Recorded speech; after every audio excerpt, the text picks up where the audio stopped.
બનાસકાંઠા જિલ્લાના અંબાજી ઉત્તર રેન્જના પાડલિયા જંગલ વિસ્તારમાં આવેલ બાલારામ અંબાજી વન્યજીવ અભયારણ્યમાં તારીખ 5/12/2025ના રોજ વન વિભાગના સ્થાનિક સ્ટાફ દ્વારા નર્સરી તથા વૃક્ષારોપણની કામગીરી શરૂ કરવામાં આવી હતી।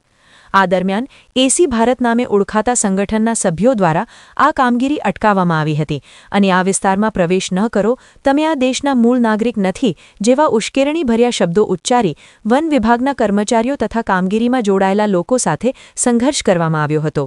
આ બનાવ અંગે વનપાલ તથા વનરક્ષક દ્વારા અંબાજી પોલીસ સ્ટેશનમાં નામજોગ અંદાજે 100 માણસોના ટોળા વિરુદ્ધ ફરિયાદ નોંધાવી એફઆઈઆર દાખલ કરવામાં આવી હતી। આ બાદ તારીખ 11/12/2025ના રોજ પાડલિયા નર્સરી ખાતે વન વિભાગ તથા પોલીસ સ્ટાફ હાજર હોવા છતાં ફરીથી આ ટોળા દ્વારા નર્સરીની કામગીરી બંધ કરાવી ઉશ્કેરણીભર્યા શબ્દો સાથે સરકારી કામગીરીમાં અવરોધ ઊભો કરવામાં આવ્યો હતો। આ અંગે અંબાજી ઉત્તર રેન્જના પરિક્ષેત્ર વન અધિકારીએ દાંતા મામલતદાર તથા નાયબ સંરક્ષકને લેખિત રીતે જાણ કરી હતી। તારીખ 13/12/2025ના રોજ મામલતદાર દાંતા, પોલીસ જવાનો અને 5 રેન્જના વન કર્મચારીઓ સાથે ફરીથી કામગીરી શરૂ કરવા સ્થળ પર પહોંચતા જ અંદાજે 500 લોકોના ટોળા દ્વારા વિરોધ કરવામાં આવ્યો હતો।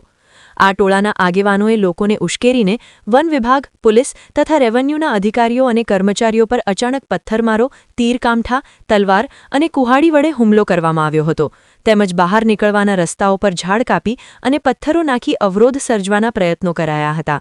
પરિણામે વન વિભાગ, પોલીસ તથા રેવન્યુના અનેક અધિકારીઓ અને કર્મચારીઓ ગંભીર રીતે ઘાયલ થયા છે।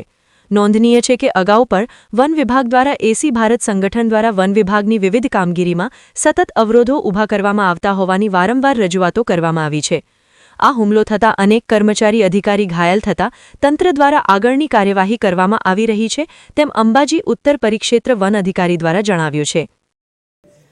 તારીખ 13/12/2025ના રોજ પાડલિયા ગામ ખાતે સર્વે નંબર 9 જે ફોરેસ્ટ ડિપાર્ટમેન્ટની લેન્ડ છે તો ત્યાં રોપાના વાવેતર અર્થે કામગીરી ચાલુ હતી અને જે કામગીરી પોલીસના બંદોબસ્ત હેઠળ શરૂ હોય તો ત્યાં રેવન્યુના કર્મચારીઓ પણ હાજર હતા। તો સવારે 8 વાગ્યાથી આ કામગીરી પોલીસ અને રેવન્યુના સંકલનમાં ફોરેસ્ટ દ્વારા ચાલુ હતી। બપોરે 3 વાગ્યાના અરસામાં 500 જેટલા લોકોનું ટોળું આવી અને ત્યાં તીર કામઠા જેવા પ્રાણઘાતક હથિયારો વડે જીવલેણ હુમલો કરવામાં આવે છે અને એ હુમલા સાથે તેઓએ ઝાડ વગેરે ત્યાં પાડી અને પોલીસ, ફોરેસ્ટ અને રેવન્યુના કર્મચારીઓને ઘેરી અને ગંભીર ઇજાઓ કરેલી હતી જેમાં 47 જેટલા પોલીસ કર્મચારીઓ ઘાયલ થયેલા હતા અને આ ઉશ્કેરાયેલા ટોળાને શાંત કરવા અને પરિસ્થિતિને કાબૂમાં મેળવવા માટે બનાસકાંઠા જિલ્લાની સમગ્ર પોલીસ ઘટના સ્થળે દોડી આવેલી હતી અને ત્યારબાદ પરિસ્થિતિને સંપૂર્ણપણે કાબૂમાં કરેલી હતી। એ બાદ ગઈકાલે રાત્રે 9:30 વાગે અંબાજી પોલીસ સ્ટેશન ખાતે 0625/2025 એફઆઈઆર નોંધી અને બીએનએસની સેક્શન 109, 311, 132, 61(2) તેમજ જીપી એક્ટ 135 અને damage two public property act section 3 અને 7 મુજબ ગુનો દાખલ કરવામાં આવેલો હતો અને આગળની તપાસ ચાલુ છે। સરકારી કેટલા વાહનોને નુકસાન કરવામાં આવ્યું છે? અત્યારે તે સ્થળ જોતા ફોરેસ્ટના 2 વાહનોને નુકસાન કરેલું હોય તેવું પ્રાથમિક રીતે જણાય છે। પોલીસના વાહનો કેટલા લોકોની ધરપકડ કરી છે, કોઈ કર્યા છે ખરા અને કેટલા લોકો ઉપર ગુનો નોંધવામાં આવ્યો છે? 500 જેટલું જે ટોળું હતું તેના વિરુદ્ધ ફરિયાદ નોંધાયેલી છે। આજનો એક્શન પ્લાન અત્યારે સૌપ્રથમ બનાવવાળી જે જગ્યા હતી એ જગ્યા ઉપર એફએસએલને સાથે રાખી અને ટેકનિકલ સર્વેલન્સની સાથે મદદથી બનાવવાળી જગ્યાનું પંચનામું કરીશું જેમાં જે પણ કંઈ નુકસાન થયેલું છે તે બાબતે વિગતે એનું પંચનામું થાય ત્યારબાદ આગળની કાર્યવાહી હાથ ધરવામાં આવશે। જે આરોપી છે તેઓને ચોક્કસથી તપાસ દરમિયાન અટક કરવામાં આવશે। જે પોલીસ રોપા માટેની કામગીરી હતી તો તેના માટે પહેલા એ લોકોને કોઈ જાણ કરેલી હતી ખરી કે જાણમાં લીધા વગર જ આપણું જે વન વિભાગ છે ત્યાં પહોંચ્યું હતું જેના કારણે આખો જે મામલો છે તે બન્યો?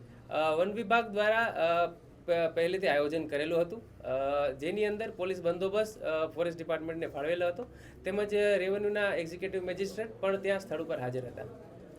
કોઈની અટક કે એવું કંઈ કરવામાં આવ્યું છે? હાલ કોઈની અટક કરેલી નથી અને બને તેટલી વહેલા સ્તરે આપણે અટક કરવાનો પ્રયત્ન કરીશું. સર, ઇજાગ્રસ્તોને કઈ કઈ હોસ્પિટલમાં અત્યાર સુધીમાં રાખવામાં આવેલા છે?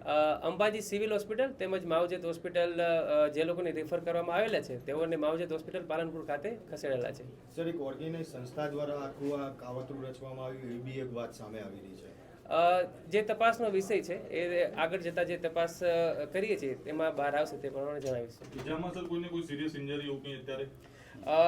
3 કર્મચારીઓ છે જેઓને સિરિયસ ઇન્જરી છે, જેમાં એ લોકોની સ્થિતિ ગંભીર હતી પરંતુ હાલ સ્ટેબલ છે.